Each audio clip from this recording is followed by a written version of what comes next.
Hi and welcome to Arpnimi. This is Saratova Best. This week I want to speak about my favorite topic, leadership. And the reason I want to speak about leadership this week is that it is Shabbos Chazak, which means it's the week that we say after the reading of the Torah, Chazak, Chazak, Chazak v'nis chazek, which indicates that we're being given, empowered with a strength with everything connected to Torah. Meaning, in short, our ability to take the darkness of the world and turn it to light.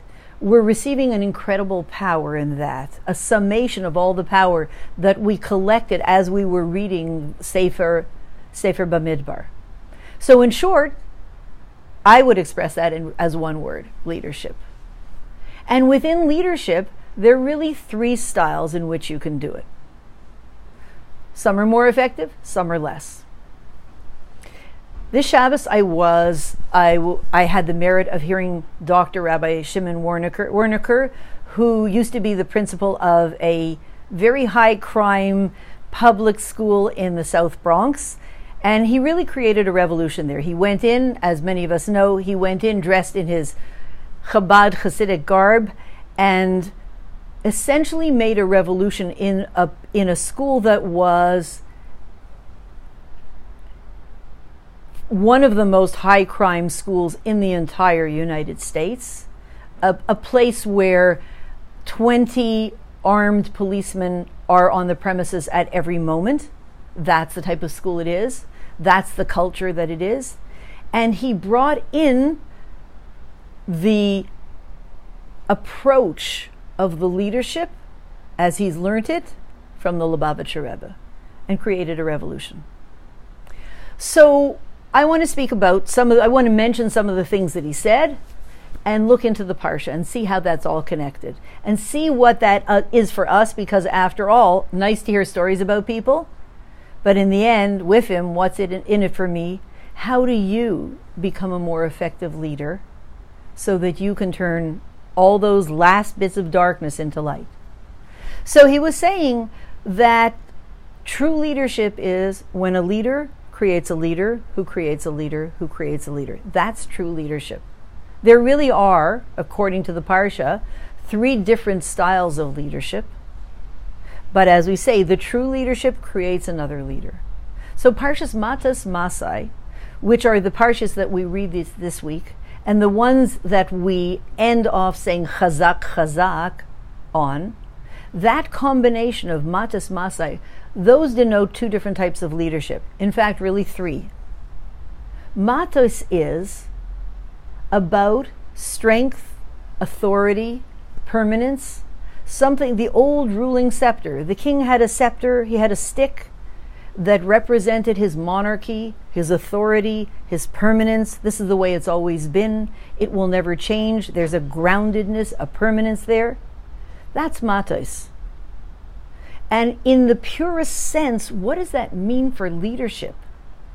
In the purest sense, it means a grounded, stable, unchanging leadership that is just and good and powerful and commands authority and is able to whitewash everything that it comes into contact with and bring peace to situations where peace wasn't before.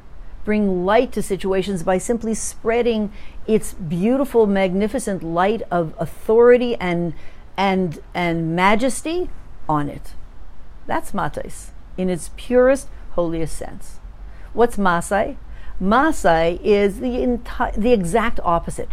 Journeys, changes. Nothing permanent, always changing. Oh, flexibility, always changing, always moving forward. So in the purest, holiest sense, Masai denotes a flexibility of being able to just move from one to the next, to the next, to the next, to the next. Not that authority and not that permanence from above, but from below. That the world below is creating its own dynamic. So which one is better? And the question that I want to mention is, what does it look like? What do those 2 energies look like? This is their purest sense. But in their corrupt, in their more compromised sense, what would they look like? So let's go to the school situation. Imagine yourself being the principal of a school. So if you're going to do leadership like matais, and it's in a kind of compromised form, not its purest form, you might say something like, I'm the boss. I tell you what happens. You do what I say. It's always been like this. The rules will never change. I set the rules. You'd better follow or else. Not only that, imagine being in a school like that. Not only am I the boss, and you guys better listen, but I have 20 armed policemen surrounding me in this school to really give me more authority than you can possibly imagine, to keep you guys in check. Now, does it work? Yeah, although if you need 20 policemen, I guess, Does it work? Yes. But the advantage of that is I'm the boss. You guys better listen. I have the heavyweights behind me. The downside of that approach is the best you can do is subdue the opponent. You can keep the kids in check. You won't transform them. The rebellious kids, the troublemakers, will always be troublemakers, but they'll keep it at bay as long as you're sitting heavily on them. I'm the authority, this is it, you better not make trouble. So you haven't changed them at all, the opponents. You simply kept them quiet. So that's the upside and the downside. Now let's look at Maasai. What would Maasai be? Maasai is something the complete opposite. It's not I'm the authority. It's a new dynamic, a new way. So maybe if you were the principal of a school where there were a lot of troubled kids who come from incredibly troubled families where they're sort of living their own Maasai, enormous amount of family change and social change in their personal lives from minute to minute, from day to day, beyond what we're used to, causing a kind of chaos for them that doesn't help in their acting up process, let's say. So Maasai would maybe be something like you bring in a whole team of social workers and they work with the kids, the students. They work with them and they kind of try to understand them and talk to them and communicate with them. Now that's really good because now you have the chance of transforming these opponents, these troublemakers, maybe, if you're good. There'd probably be a turnover in a school like that. There would probably be a turnover almost every week of social workers because they'd probably kind of swallow them up. But that's the good side. You're now working with the opponents. The downside is that there's really not much authority to these social workers, right? They're there for the kids. They're not doing I'm the boss kind of thing, but they have no authority. So if, God forbid, a fight breaks out between two kids, the social worker saying, no, please put down the knife, isn't going to work, right? It's just not going to work. They don't have enough authority. So from the point of view of matais, there's authority, but it's not user-friendly. It doesn't speak to the opponent. The opponent just stops for a while, but he's ready to make trouble again as soon as you stop. From the point of view of Maasai, you're working with the opponent, and you want to be there for him, speak to him, and even transform him ultimately, but you don't really have enough authority. So what's the answer? And the answer is what we're going to be doing this Shabbos, putting Matas and Maasai together, and that's where our true power lies. You put the best of both. You put those two methods together in their purest sense and even in their compromised sense. You put those together, and on that you say, Chazak, Chazak, v'nis chazek. There is our power. There is the power of leadership. There is true leadership. There is the strength. Put the two together. The advantage of the authority plus the advantage of being there for the opponent and speaking to him in his language. Put them together. Matas, Maasai, and we say Chazak. So in practical terms, I don't know if Dr. Werniker brought in social workers or not. I would assume, we do know that he was the 7th principal in 3 years. So we assume that the principals probably in those 3 years used the old method of I'm the boss, you guys better toe the line or else. And they kind of burnt out really fast. 7 principals in 3 years. Even the 20 policemen that were there just couldn't keep things in check. It was a pretty wild sort of a scene. So we understand that Matais, this was a perfect testing ground for whether Matais works 100% by itself in these last seconds of Gullus going into Gula. And that was a place that said, no, it doesn't work. Sorry, you need a combo.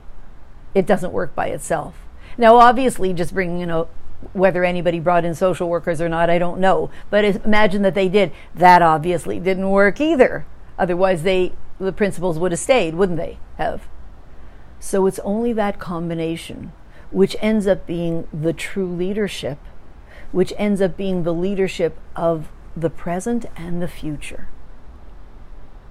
And that is Matas and Masai together, which expressed itself practically as all kinds of revolutionary methods that Dr. Wernicke used, including coming in there, finding out who are the gang heads, who are all the leaders of the gangs, and creating a team of them and bringing them into his leadership team.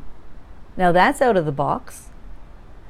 Making a leadership team out of those really tough, scary guys that were just waiting for a new principal to gobble them up and, spit them up, chew them up for breakfast and spit them out.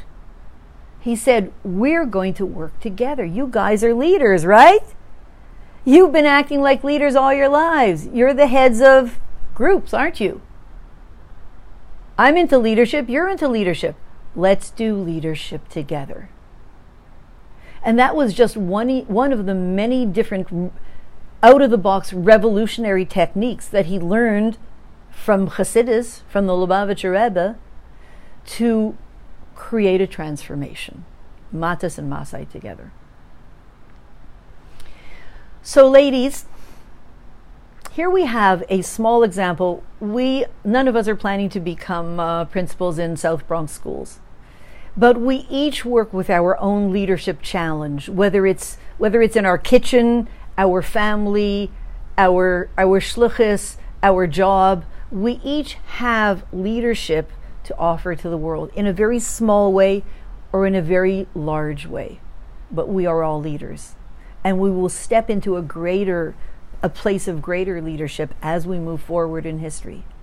And therefore, we want to study this type of leadership and realize this is where our strength is. This is where the strength of the future lies, in this Matos Masai combination. We have authority, but it's clean, holy authority. And at the same time, we're there. We see the opponent. We see what's behind his opposition. We work with him. And at the same time, we work with his strengths and we work with his opposition in a way that it ends up becoming the best ally we have.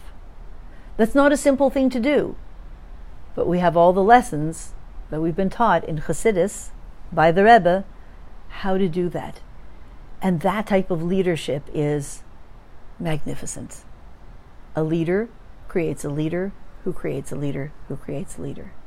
So ladies, in this week, let's wish each other, let's bless each other to step into such a powerful, pure, Geuladic leadership role that we explode the world with light. And that light will warm the world forever and bring us to the full Geula, the Geula Mitzvah Shlema, immediately now. Thanks so much.